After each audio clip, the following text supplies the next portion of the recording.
রাহিমা খাতুন লিখেছেন, শবে মেরাজের রোজা কয়টা রাখতে হবে আর কত তারিখে রাখতে হবে বলবেন দয়া করে। লিখেছেন, আমাদের এলাকায় অনেকে বলে মাগরিবের আজানের সময় কিছু খাওয়া ঠিক না, এটা ইসলামের দৃষ্টিতে কতটা সঠিক? এক, স্ত্রীর প্রশ্ন, স্ত্রীর নামের শেষে স্বামীর নাম যুক্ত করা জায়েজ কিনা? বিদায় জানানোর সময় আমরা আল্লাহ হাফেজ বলে থাকি, এটা কি কুসংস্কার? এক্ষেত্রে বিদায় জানাতে কি বলা যেতে পারে? অমুসলিম বাসার খাবার খাওয়া যাবে কিনা? রোকাইয়া আপনি লিখেছেন, আমাদের এলাকার মৃত ব্যক্তির জন্য যারা কবর খোঁড়ে 1-2 সপ্তাহ পর তাদের দাওয়াত দিয়ে খাওয়ানো হয়, এই রেওয়াজ সম্পর্কে কিছু বলবেন? আসুন আর বিলম্ব না করি, ইতিমধ্যে যে সমস্ত প্রশ্ন আমরা পেয়ে গেছি, অনেকে প্রশ্ন করা শুরু করে দিয়েছেন, আমরা সেগুলোর উত্তর দেওয়ার পালায় প্রবেশ করি। রাহিমা খাতুন লিখেছেন, শবে মেরাজের রোজা কয়টা রাখতে হবে আর কত তারিখে রাখতে হবে বলবেন দয়া করে। দেখুন, শবে মেরাজের কোনো রোজা কোরআন এবং হাদিসের আলোকে প্রমাণিত নয়। নবী করিম সাল্লাল্লাহু আলাইহি ওয়াসাল্লাম মেরাজ হয়েছে সত্য, কিন্তু কোন তারিখে মেরাজ হয়েছে প্রথমত এই বিষয়টি চূড়ান্ত নয়, এই বিষয়ে যথেষ্ট মত পার্থক্য আছে। দ্বিতীয়ত, নবী করিম সাল্লাল্লাহু আলাইহি ওয়াসাল্লামের মেরাজের দিবস বা মেরাজের রজনীকে কেন্দ্র করে বিশেষ কোনো আমল, সেটা রাত জেগে ইবাদত হোক, দিনের রোজা হোক, মেরাজের দিবসের রোজা 27 রজব হিসাবে, এরকম কোনো কথা কোরআন অথবা হাদিসের কোথাও বর্ণিত হয়নি, প্রমাণিত নয়। যার কারণে মেরাজের রোজা বলতে কোনো বিষয় কোরআন হাদিসের আলোকে অথেন্টিক না। আমরা মেরাজ থেকে শিক্ষা গ্রহণ করুন। নবী সাল্লাল্লাহু আলাইহি ওয়াসাল্লাম মেরাজ থেকে সালাত আদায়ের পাঁচ ওয়াক্ত, আল্লাহ তাআলার অনেকগুলো আদেশ নিষেধ, অনেকগুলো সতর্ক বা কি করণ তিনি এনেছেন, সেই জিনিসগুলো আমরা নিয়ে আসবো ইনশাআল্লাহ তাআলা। নিঝুম নিশি আইডি থেকে আপনি লিখেছেন, আমাদের এলাকায় অনেকে বলে মাগরিবের আজানের সময় কিছু খাওয়া ঠিক না, এটা ইসলামের দৃষ্টিতে কতটা সঠিক? মাগরিবের আজানের সময় কোনো কিছু খাওয়া ঠিক না, এরকম কোনো কথা কোরআন হাদিসে কোথাও বলা হয়নি, এটা একেবারেই কুসংস্কারের জন্য বিশ্বাস। দিন এবং রাত 24 ঘন্টার ভিতরে এমন কোনো সময় নেই যে সময়টাতে খাওয়ার ব্যাপারে শরীয়তের কোনো বিধিনিষেধ আরোপ করা হয়েছে যে এই সময় খাওয়া ঠিক না, এই সময় খাওয়া ভালো না। ঘুমের ব্যাপারে বলা হয়েছে মাগরিবের পরে ঘুমানো ভালো নয়, এশার আগে।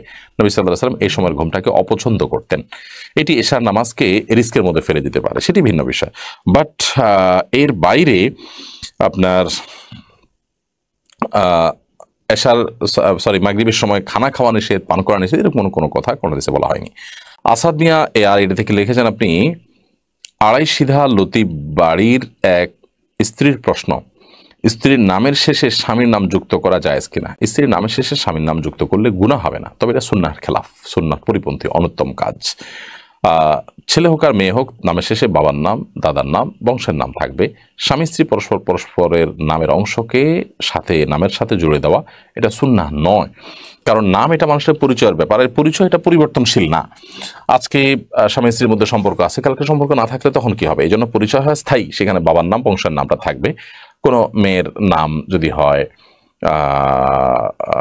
ধরা যাক ফাতেমা এবং তার বংশ যদি হয় পাটোয়ারি, তাহলে ফাতেমা পাটোয়ারি হবে, অথবা তার বাবার নাম যদি হয় আব্দুল্লাহ, তাহলে ফাতেমা বিনতে আব্দুল্লাহ হবে। এভাবে হওয়া উচিত, স্বামীর নাম সাথে থাকাটা অনুত্তম এবং সুন্নাহর খেলাফ।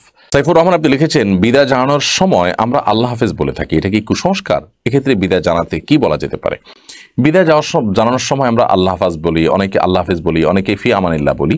আল্লাহ হাফেজ মানে আল্লাহ সংরক্ষণকারী, ফি আমানিল্লাহ মানে আল্লাহর নিরাপত্তা তুমি আছো, কোনো অসুবিধা নেই এগুলো বলাতে। তবে সুন্নাহ না এগুলো বলা, এগুলো বলা জায়েজ, জাস্ট এটুকু। এগুলোকে সুন্নাহ মনে করা ভুল। সুন্নাহ হলো কাউকে বিদায়ের সময় আস্তাউদিউল্লাহ বলা। সংক্ষেপে যদি বলতে চান তাহলে শুধু আস্তাউদিউল্লাহ, অর্থাৎ তোমাকে আল্লাহ তাআলার হেফাজতে আমি অর্পণ করলাম।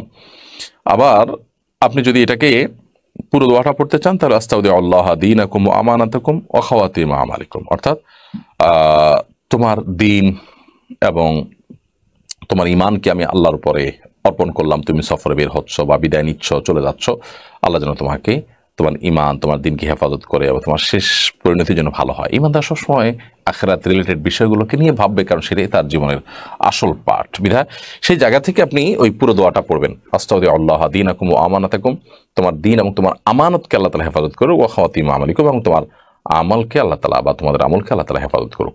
আর যদি পুরো দোয়া মুখস্থ না থাকে, শুধু আস্তাগফিরুল্লাহ বললেন। বাকি ফি আমানিল্লাহ বা আল্লাহ হাফেজ, এটাতে ওই দোয়ার মর্ম আসে, আল্লাহ হেফাজত করুক, আল্লাহ নিরাপত্তায় তোমাকে দিলাম, ওই দোয়ারই মর্মটা চলে আসে। এইচ.এম.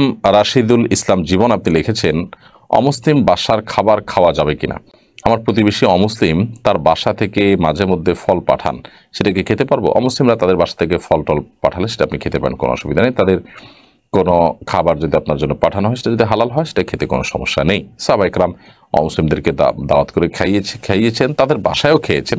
নবী সাল্লাল্লাহু আলাইহি ওয়াসাল্লাম অমুসলিমদের দাওয়াত খেয়েছেন, বিধায় এটা মৌলিকভাবে হারাম করা বিষয় না। তাদেরকে অঙ্গ বন্ধু হিসেবে গ্রহণ করা, তাদের বন্ধু হিসাবে গ্রহণ করে মুসলমানদের শত্রুতার জায়গা নিয়ে যাওয়া, এগুলো হলো নিষিদ্ধ। রোকাইয়া আপনি লিখেছেন, আমাদের এলাকার মৃত ব্যক্তির জন্য যারা কবর খোঁড়ে 1-2 সপ্তাহ পর তাদের দাওয়াত দিয়ে খাওয়ানো হয়, এই রেওয়াজ সম্পর্কে কিছু বলবেন? মৃত ব্যক্তির জন্য যারা কবর খুঁড়বে, এটা তাদের চ্যারিটি হওয়া উচিত, সেবামূলক কাজ হওয়া উচিত, আল্লাহর জন্য হওয়া উচিত, এটা কোনো বিনিময় নেওয়া উচিত না। আর যদি কোনো প্রতিষ্ঠানের তরফ থেকে কাউকে আপনার শ্রমিক হিসাবে নিয়ে কাজ করানো হয়, তাহলে সেক্ষেত্রে তিনি পারিশ্রমিক নেবেন, ভিন্ন কথা। বাট যিনি কাজ করবেন, তিনি দায়িত্ব হিসাবে যখন কাজ করছেন সমাজের অংশ হিসাবে, তখন তিনি আল্লাহর জন্যই করবেন, কোনো বিনিময় দেওয়া উচিত না। অতএব তাদেরকে খাওয়ানোটাও এক প্রকার বিনিময়, এর আওয়াজটা না হওয়া উচিত। এমনিতেই আপনি এলাকাতে যারা প্রিয়জনকে হারিয়েছেন তাদেরকে, অর্থাৎ যিনি মারা গেছেন তার জীবিত আত্মীয় স্বজনকে এলাকাবাসী খাওয়ালো, তাদের পাশাপাশি আশপাশে এলাকাতে আরও কিছু লোককে খাওয়ালো, তারা, সেটা ভিন্ন বিষয়। আবার এই কবর খোঁড়া মানুষকে খাওয়ানো একটা রেওয়াজে পরিণত হয়েছে, তাদেরকে এটা এক ধরনের পারিশ্রমিকের অংশ হিসাবেই দেওয়া হয়, এটা উচিত না।